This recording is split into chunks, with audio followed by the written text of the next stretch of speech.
কাউকে নিজের হাতে রান্না করে খাওয়াতে পারলে ওই আনন্দটা যে কতটা সেটা এখন মাঝে মাঝে বুঝতে পারি। আসসালামু আলাইকুম। আশা করছি সবাই ভালো আছেন, আমিও আলহামদুলিল্লাহ ভালো আছি। তো দেখতে দেখতে কিন্তু রোজা শেষ, ঈদ চলে আসছে। আর সাবিহার বাবা একটু কিছু দরকারি কাজের জন্য ঢাকায় ছিল, গত 3 দিন ধরে ঢাকায় ছিল। তো সাবিহা তো একদমই বেহুশ হয়ে গেছে, যা বলার বাইরে। ওর বাবাকে না পেয়ে ওর যে কী একটা অবস্থা। তো এই তো গতকালকে হচ্ছে রাতে আসছে, আর ভিডিওটা হচ্ছে আমাদের আজকের করা, সাথে হচ্ছে গতকাল। তো আসার পর মেয়ে তো মহা খুশি, মনে হচ্ছে কতদিন পরে তার বাবাকে পেয়েছে, দেখে তো বুঝতেই পারছেন। আর মেয়েদের হচ্ছে বাবাকে পেলে আর কিছুই লাগে না। তো আমার হচ্ছে মানে হাজব্যান্ডের আর কি সাবিহার বাবার মানে ওইখানে যে ওনার সাথে যারা থাকে ওনার মানে ফ্রেন্ড সার্কেল, তারপর হচ্ছে স্যার, ওনারা সবাই বলতেছিল যে স্যার রোজা চলে যাচ্ছে, বাবির হাতের একটু হাঁসের মাংস রান্না করা আনেন, আমরা একটু খাবো আর কি। আর কিছুদিন আগে হচ্ছে সাবিহার বাবা র্যাঙ্ক পেয়েছিল, তো ওই আনন্দে হচ্ছে মিষ্টি খাইতে বলছে। ওনারা বলছে যে না, মিষ্টি খাবো না এখন, আপনি হচ্ছে আমাদেরকে, মিষ্টি তো সব সময় খাই, একটু হাঁস মাংস রান্না করে দিতে বলেন ভাবিকে। তো সেদিন হচ্ছে রাতে আমি ভিডিও দিতে পারি নাই, তার কারণ হচ্ছে আমি আর সাবিহার বাবা যেদিন আসছিল আর কি ঢাকা থেকে পরশু দিন, ওই দিন হচ্ছে আমি আর সাবিহার বাবা রাতেই গিয়েছিলাম আর কি একটু শহরের দিকে, আমাদের কিছু কেনাকাটা ছিল, সাথে হচ্ছে যে হাঁস কিনতেও গিয়েছিলাম। তো আস্তে আস্তে হচ্ছে রাত 12টার মতো বেজে গেছে। আর হাঁস আনলে তো কাটাকাটি, রান্নাবান্না অনেক কষ্ট, সব কিছু মিলিয়ে তো সব কাজ করে কিন্তু আমার দেরি হয়ে গেছে। তো সেজন্য আর কি ভিডিওটা দিতে পারিনি। তো আজকে হচ্ছে রান্না করতেছি আমি বা সাহাবিয়ার বাবা, কেউই আমরা হাঁসের মাংস পছন্দ করি না, সেজন্য হচ্ছে তেমন আনা হয় না। মানে সাহাবিয়ার বাবার হচ্ছে প্রচুর অ্যালার্জি, উনি হচ্ছে হাঁসের মাংস খেতে পারে না, আর আমি হচ্ছে মোটামুটি খাই, ওরকম হচ্ছে মানে তেমন বেশি একটা না। মানে আমার কাছে হচ্ছে হাঁসের মাংস রান্না করতে খুব মানে কাটাকাটি সব কিছু একটা বিরক্ত লাগে, সেজন্য আমি ওরকমভাবে রান্না করিও না।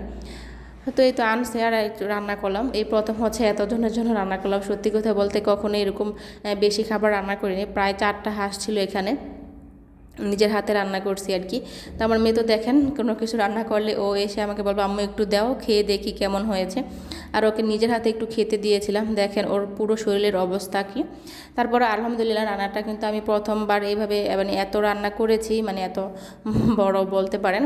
তারপরে আলহামদুলিল্লাহ খুব ভালো হয়েছে, কালারটা দেখেই বুঝতে পারতেছেন। আর আমি হচ্ছে ইউটিউব দেখে না, আমার আম্মু আমাকে জাস্ট বলেছিল যে এভাবে রান্না করো, তারপরে আমি ওই আম্মুর কথা শুনে রান্না করেছি। তো প্রথমবার রান্না করে যে সবার মন জয় করতে পেরেছি, ওইটাই আমার কাছে আসলে অনেক বেশি খুশির কারণ। আর সাবিয়ার বাবা যেদিন প্রমোশন পেয়েছিল ওই দিনের হচ্ছে ভিডিওটা আমি দিইনি, কেননা সব ভিডিওটা দেওয়া যায় না ওইভাবে, তো সেজন্য ওইটা স্টপ করে রেখেছিলাম আর কি। তো এভাবে হচ্ছে চেষ্টা করেছি আর কি, ছোট করে অল্প করে সবার জন্য যাতে হয় ওরকমভাবে আমাদের করার আর কি। হয়তো আমি বাড়িতে সবাইকে ডেকে আনতে পারতাম, কিন্তু ওনারা বলেছে সবাই তো আর কি রোজার মাস, সেজন্য এই আর কি আসবে না বাসায়, তো পরে আসবে, তো সেজন্য ওনাদের জন্য আমি রান্না করে এই তো এখন হচ্ছে বক্সে সবাইকে দিয়ে দিচ্ছি আর কি। যতটা রান্না হয়েছে মানে এতটা সিদ্ধ হয়েছে কি বলবো, একদম খুলে গেছে হাঁসের মাংস থেকে।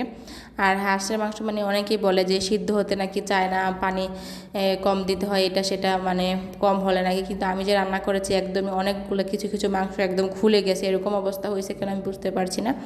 তো যাই হোক, তারপরে রান্নাটা কিন্তু আলহামদুলিল্লাহ খুবই ভালো হয়েছে।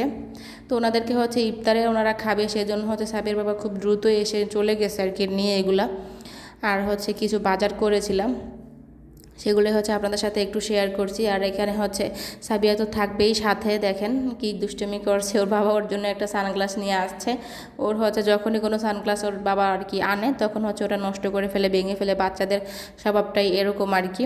আর এখানে হচ্ছে সাবিহার জন্য বিস্কুট আনছে, ও এই বিস্কুটটা একটু পছন্দ করে, বাইরের খাবার ওকে তো তেমন দেয় না, তারপরে মাঝে মাঝে বিকালে একটু খেতে চায়।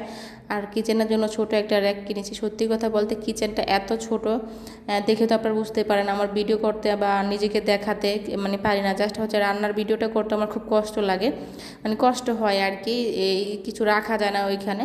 তো এই জন্য একটু র্যাকটা এনেছি, র্যাকটা যে রাখবো ওইটা চিন্তা করতেছি কোথায় রাখবো, কী করব। আর হচ্ছে কিছু জিনিস ছিল এটাও কেনাকাটা করছি।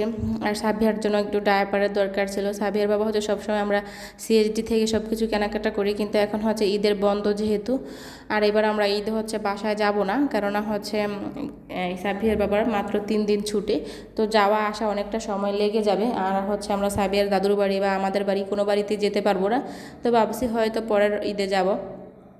একটা ঈদ যেতে না যেতে তো আলহামদুলিল্লাহ আমাদের আরেকটা ঈদ চলে আসে। আর আমাদের মুসলমানদের জন্য এই দুইটা আনন্দ অনেক বড় আর কি। আর সত্যি কথা বলতে মনে অনেক খারাপ মানে কষ্ট লাগতেছে যে ফ্যামিলির সাথে ঈদ করতে পারতেছি না। এটার যে কতটা কষ্ট সেটা যারা করে তারাই বুঝে আর কি।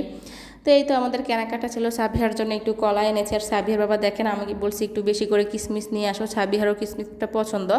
আর উনি হচ্ছে বলতেছে যে আমার দেখো মনে ছিল না, নিচে দোকান থেকে নিয়ে আসছি মাত্র 2 প্যাকেট, এইটুক হচ্ছে যে কী দিব আমি বুঝতে পারতেছি না। আর এখানে কর্নফ্লাওয়ার দরকার ছিল এটা, আর হচ্ছে যে ফুড কালারটা দরকার ছিল, এই দুইটাই উনি নিয়ে আসছে আপাতত। আর এই বড় যে এটাকে কি বলেন চাপি বা হাদি যেটাই বলেন না কেন, এটা আনছি হচ্ছে আমি থালা বাসন রাখার জন্য। মানে এখন হচ্ছে আমি বাজারে গিয়ে